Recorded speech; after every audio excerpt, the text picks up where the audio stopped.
Hello my dear friends, welcome to this lecture. आज हम लोग जो है हीट पढ़ने वाले हैं। क्या पढ़ेंगे? हीट पढ़ेंगे। जैसा कि आप जानते हैं फर्स्ट लेक्चर से ही कि हीट किससे आया था दोस्त, बताइए। हीट आया था थर्म से। थर्म क्या था? थर्म एक ग्रीक वर्ड था, उसी का मतलब हो रहा था क्या? हीट। ठीक है। आज हम लोग क्या करेंगे? डिफाइन करेंगे हीट को। हीट बहुत है इम्पोर्टेंट है आगे पढ़ने के लिए भी। जैसे हीट से ही रिलेटेड है, इसी चैप्टर में हम लोग क्या पढ़ेंगे? फर्स्ट लॉ ऑफ थर्मोडाइनमिक्स पढ़ेंगे, सेकेंड लॉ ऑफ थर्मोडाइनमिक्स पढ़ेंगे। ठीक है। PMM1 पढ़ेंगे, PMM2 पढ़ेंगे और 3 भी पढ़ेंगे। तो PMM1 क्या है, PMM2 क्या है? PMM स्टैंड फॉर क्या है दोस्त? Perpetual motion machine of first kind. उसी तरह से सेकेंड वाला जो है वो सेकेंड काइंड हो गया और थर्ड काइंड हो गया। ठीक है। कार्नोट इंजन पढ़ेंगे, इसमें हीट इंजन पढ़ेंगे। ठीक है। तो हीट से ही ये सब रिलेटेड है। ठीक है।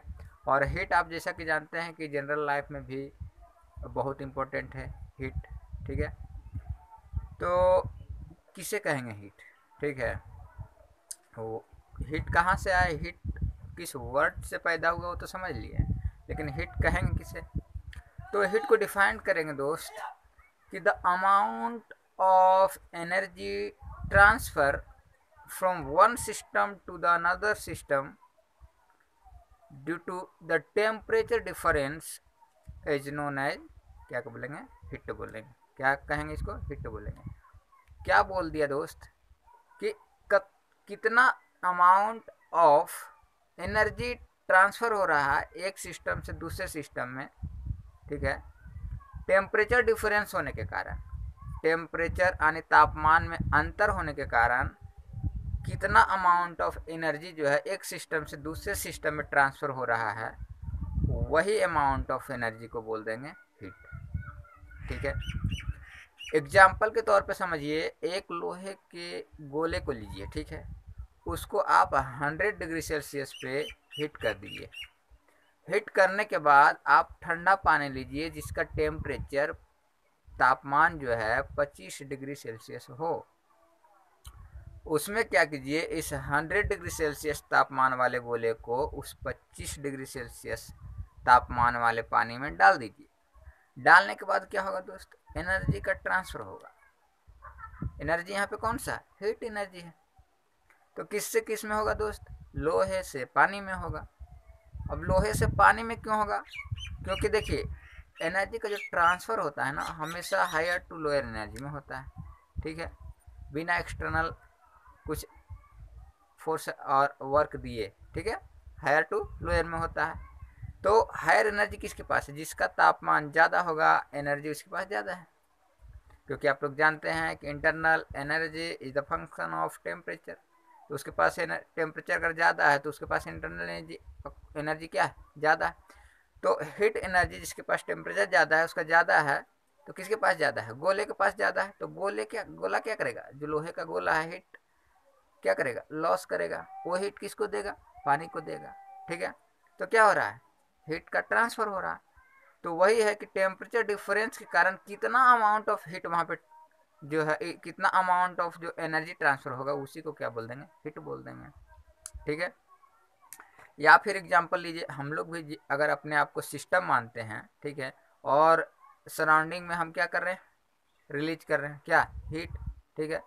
तो हम लोग से कितना हीट जो है, कितना अमाउंट ऑफ हीट खुद से हम रिलीज कर रहे हैं सराउंडिंग में। ठीक है। टेम्परेचर डिफरेंस होने के कारण वही क्या हो जाएगा? वही क्या हो जाएगा दोस्त? हीट हो जाएगा। ठीक है। समझ रहे हैं ना? तो हीट का ट्रांसफर जो होता है दो तीन तरह से होता है। Heat transfer due to conduction होता है, और ड्यू टू कन्वेक्शन होता है, और ड्यू टू रेडिएशन होता है, जो कि आगे हम लोग हीट ट्रांसफर में पढ़ेंगे। ठीक है। कंडक्शन, कन्वेक्शन और रेडिएशन। जैसे देखिए, हम लोग कभी दौड़ करके आते हैं तो पूरा शरीर हम लोग का गर्म होता है, हीट होता है, हम लोग को गर्मी लगते रहता है। आके पंखे के नीचे जैसे ही बैठते हैं, कुछ देर बाद क्या है, हम कंफर्ट फील करते हैं। ठीक है। नॉर्मल फील करते हैं। समझ रहे हैं ना? तो वो क्या है, यहाँ पे क्या हो रहा है? हीट का ट्रांसफर हो रहा है। पंखा ठंडा हवा नहीं दे रहा है। ठीक है। पंखा क्या कर रहा है? हवा के जो सर्कुलेशन को बढ़ा दे रहा है, तो वहाँ पे हम बैठ रहे हैं, तो क्या हमारा शरीर से हीट ले करके हवा चला जा रहा है, वो क्या कर रहा है, हमारा शरीर से जो हीट रिलीज हो रहा था उसका रेट को बढ़ा दे रहा है। ठीक है, तो हम क्या उस इक्विलिब्रियम में आ जा रहे हैं, उस इन्वायरमेंट पे, वहाँ का टेम्परेचर में। तो क्या हो रहा है, हीट ट्रांसफर हो रहा है यहाँ भी। और देखिए हीट का ट्रांसफर जो है दोस्त, दो चीज़ों पे डिपेंड करता है। पहला तो मास पे डिपेंड करता है, जैसे आप एक गिलास दूध गर्म करके टेबल पे रखे हैं, तो उससे जो हीट ट्रांसफर होगा, ठीक है, वो कम होगा किसके कंपैरिजन में। अगर एक बाल्टी दूध आप रखे हैं गर्म करके टेबल पे, उससे जो हीट ट्रांसफर होगा वो क्या होगा, ज़्यादा होगा, और गिलास वाले से कम होगा। क्यों, क्योंकि क्वांटिटी यहाँ पे कम है, वहाँ क्या है, ज़्यादा है, यानी मास पे डिपेंड कर रहा है। और दूसरा किस पे डिपेंड करता है हीट ट्रांसफर, टेम्परेचर डिफरेंस पे करता है। ठीक है, लोहे के गोले को अगर 100 डिग्री सेल्सियस पे रखे थे, पानी को 25 पे रखे थे, तो दोनों का डिफरेंस यहाँ पे कितना है, 75 का डिफरेंस। तो 75 का डिफरेंस है, तो यहाँ पे हीट क्या है, ज़्यादा का रिलीज का हीट, ज़्यादा एनर्जी क्या है ट्रांसफर होगा किसके कंपेरिजन में, जहाँ पे 50 डिग्री सेल्सियस लोहे के गोले को रखिए और 25 रखिए इसको, तो इसका डिफरेंस कहाँ है, कम है। तो ज़्यादा डिफरेंस है तो ज़्यादा हीट ट्रांसफर होगा, और कम है तो कम होगा। तो दो चीज़ पे डिपेंड करता है, मास पे और हीट ट्रांसफर जो है मास पे डिपेंड कर रहा है, और किस पे, चेंज इन टेम्परेचर पे। अब देखिए हीट को डिफाइन करते हैं, हीट एक एनर्जी है, heat is a form of energy. तो हीट समझ चुके हैं, तो हीट को डिफाइन करते हैं, किस तरह से करेंगे चलिए देखिए दोस्त। ठीक है, क्या लिखेंगे हीट को, हीट को लिखेंगे दोस्त, the amount of energy, the amount of energy transfer from one system to another system, from one system to another system, क्या, ड्यू टू किसके कारण, टेम्परेचर डिफरेंस के कारण, due to temperature difference, is known as क्या दोस्त, heat. Heat बोलिए, heat transfer बोलिए, वही है कि कितना अमाउंट ऑफ एनर्जी ट्रांसफर हो रहा है एक सिस्टम से दूसरे सिस्टम में। ठीक है, टेम्परेचर डिफरेंस के कारण, तापमान में अंतर के कारण, उसी अमाउंट ऑफ एनर्जी को हम हीट बोल देंगे। ठीक है, और हीट क्या है, एक एनर्जी है, हम लोग पहले भी पढ़ चुके थे। तो heat is a form of energy, वो भी लिख सकते हैं। दूसरा पॉइंट क्या लिख सकते हैं कि heat is a form of क्या दोस्त, एनर्जी।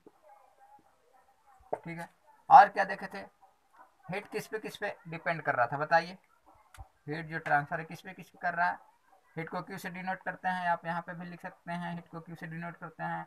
तो हीट डायरेक्टली प्रोपोर्शनल था किसका, मास का, मास ज़्यादा रहेगा हीट ज़्यादा ट्रांसफर होगा। और क्या है, हीट किस पे ट्रांसफर कर रहा है, directly proportional to delta T, temperature difference जितना ज़्यादा रहेगा हीट ट्रांसफर उतना ज़्यादा होगा। अब क्यू भी मास में जो हीट है, जो मास का भी डायरेक्टली प्रोपोर्शनल है और डेल्टा टी का भी है।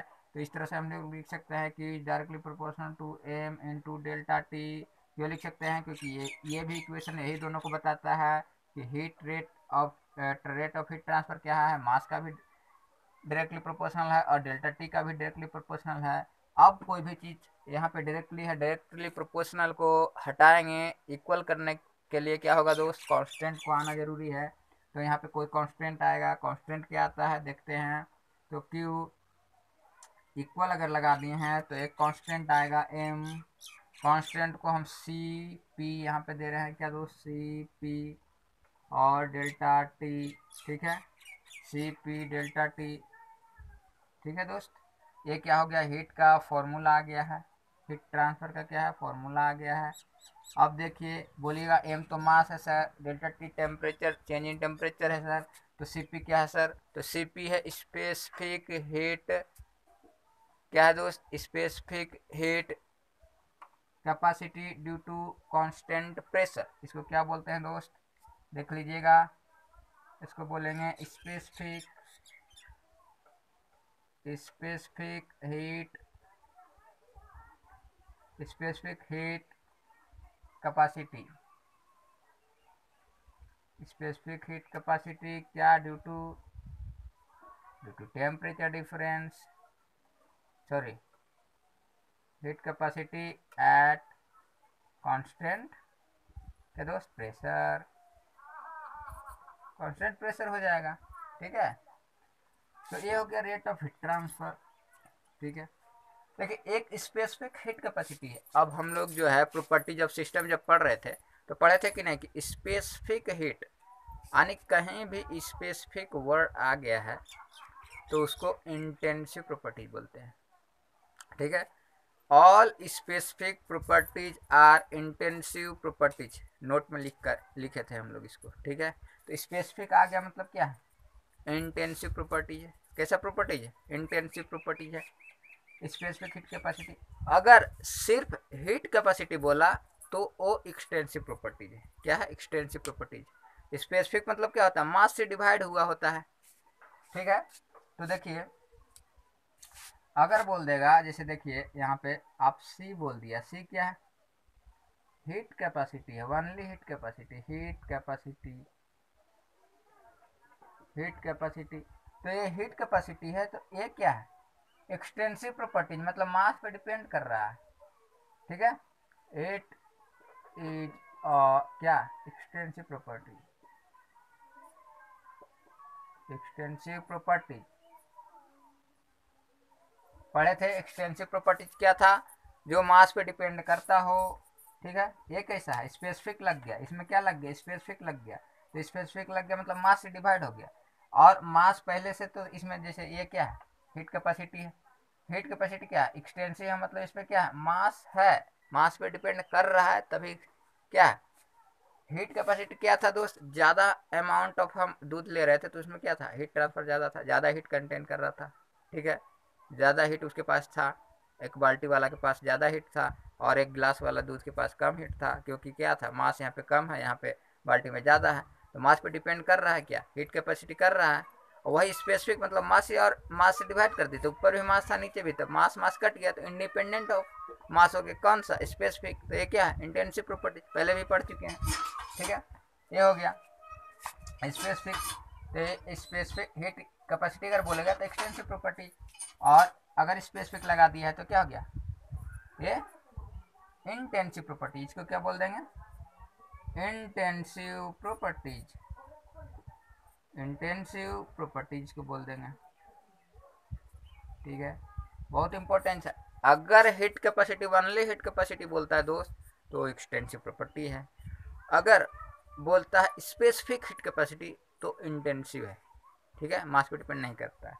चलिए आगे हम लोग देखते हैं स्पेसिफिक हीट कैपेसिटी क्या होता है, उसको देखते हैं। ठीक है, स्पेसिफिक हीट कैपेसिटी, इसको तो देख लिए। अब देखेंगे हम लोग स्पेसिफिक हीट कैपेसिटी क्या होता है।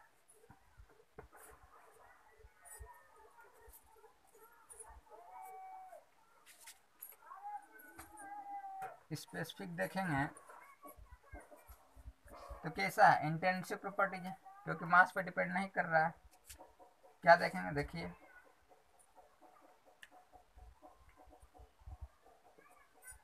स्पेसिफिक,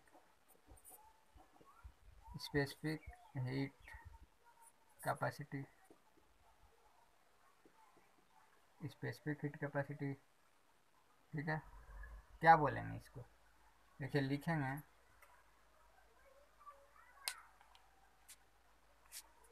क्या लिखेंगे बोलिए, लिखेंगे the amount of heat required, the amount of heat required to raise the temperature, to raise the temperature of 1 kg or 1 kg mass of substance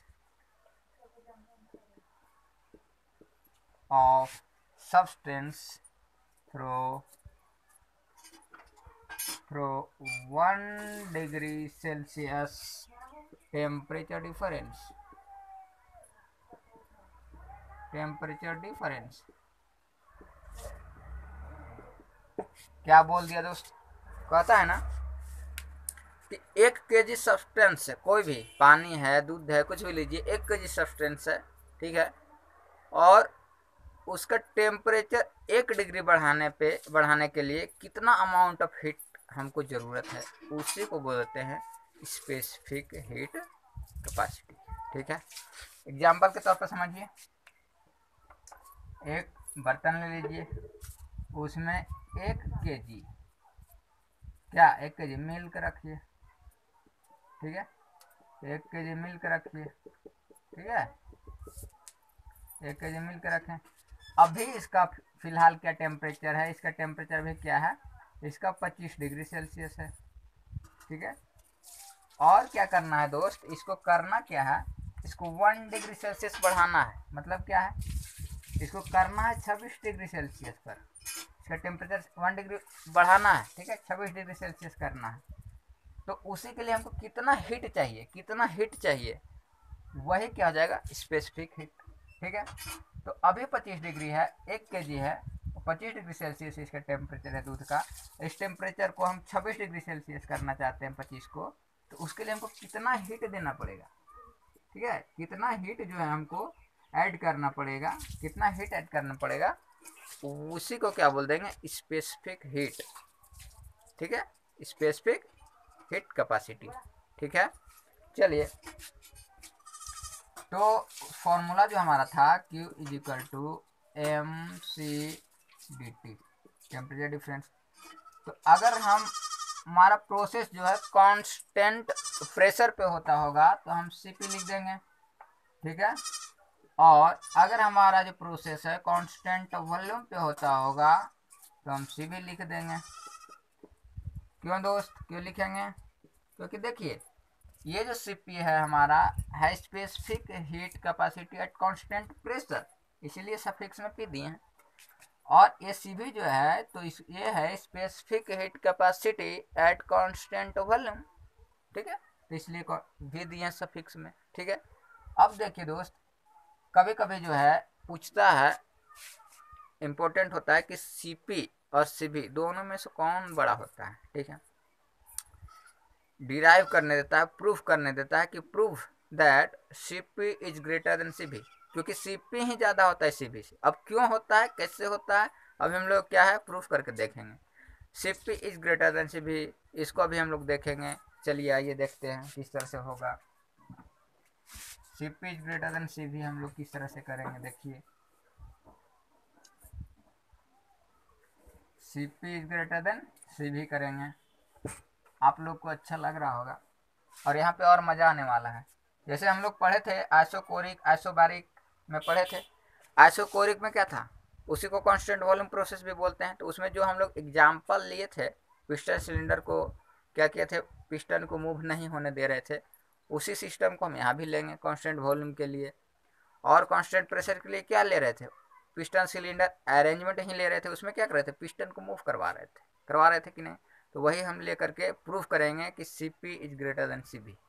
ठीक है, एक्चुअली होता ही वही है और उसी को प्रूफ करना है। ठीक है, क्या है हमारा क्वेश्चन, क्या रहेगा दोस्त, बहुत पूछा जा चुका है SSC JEE का मेंस में। ठीक है, पूछेगा प्रूफ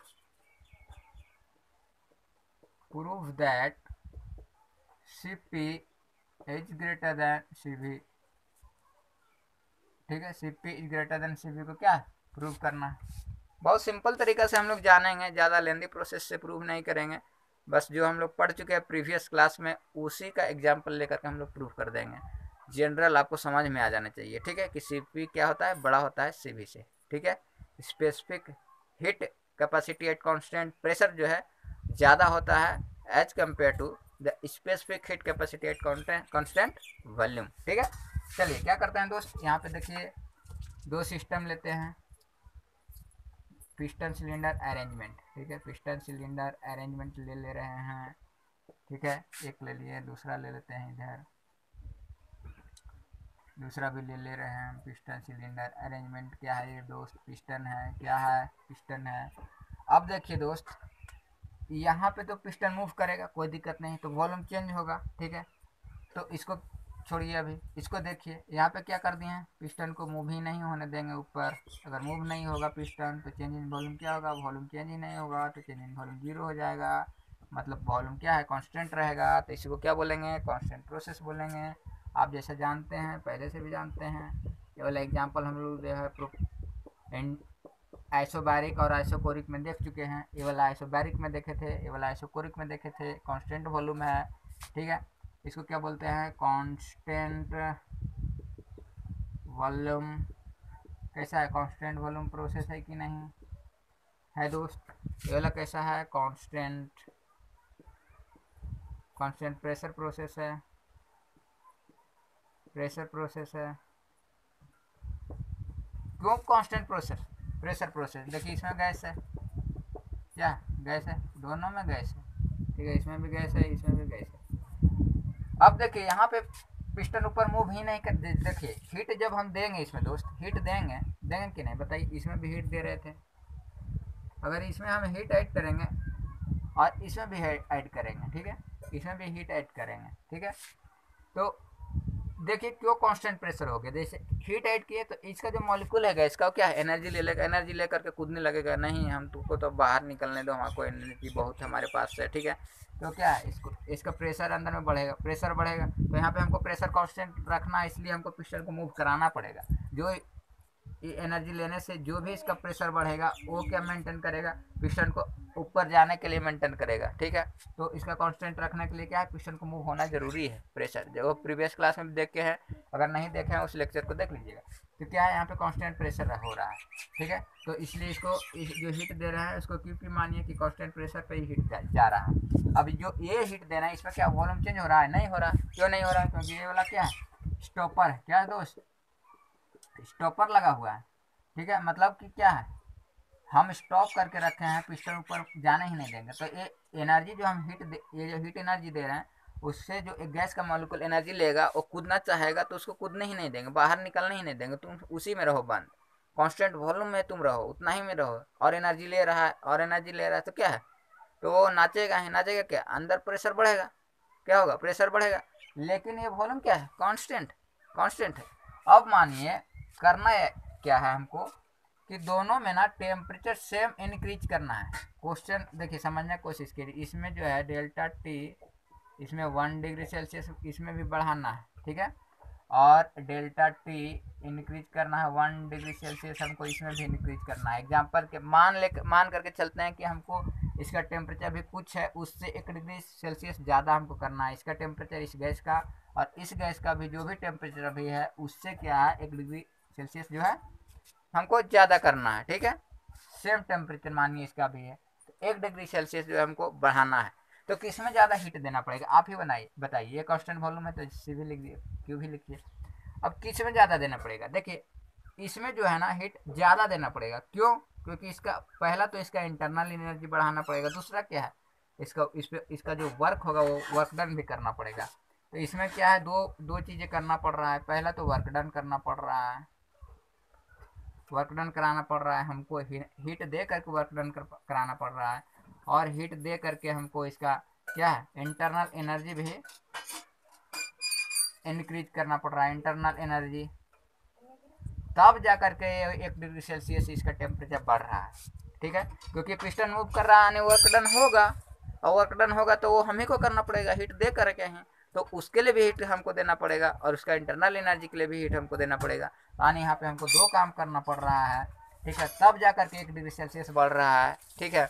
और यहाँ पे क्या है दोस्त, आप जानते हैं कि वॉल्यूम तो चेंज ही नहीं हो रहा है, और वर्क डन का क्या फॉर्मूला है, पी डी भी। तो डी भी क्या है, चेंज इन वॉल्यूम, और चेंज इन वॉल्यूम यहाँ पे जीरो है, मतलब वर्क डन जीरो है। आइसोकोरिक में हम लोग देख चुके हैं, इसी को कांस्टेंट वॉल्यूम प्रोसेस भी बोलते हैं, आइसोकोरिक को, ठीक है। तो यहाँ पे क्या था, डब्ल्यू वर्क डन जो था वो तो जीरो है, सॉरी वर्क डन क्या है, जीरो है। क्यों जीरो है, क्योंकि हम जानते हैं कि चेंज इन वॉल्यूम जो है यहाँ पे वो जीरो है। तो वर्क डन का फॉर्मूला क्या था, इंटीग्रेशन ऑफ पी डी भी। तो डी भी क्या है, चेंज इन वॉल्यूम है, जो कि जीरो है। अगर ये जीरो है तो पूरा जीरो हो जाएगा, वर्क डन क्या है, जीरो हो जाएगा। तो यहाँ पे हमको वर्क डन नहीं कराना पड़ रहा है, ठीक है। यहाँ पे क्या है, वर्क डन नहीं करना पड़ रहा है, नहीं करना पड़ रहा है, वर्क डन नहीं करना पड़ रहा है। सिर्फ और सिर्फ यहाँ पे हमको क्या करना पड़ेगा, internal energy, internal energy, internal energy सिर्फ बढ़ाना पड़ेगा।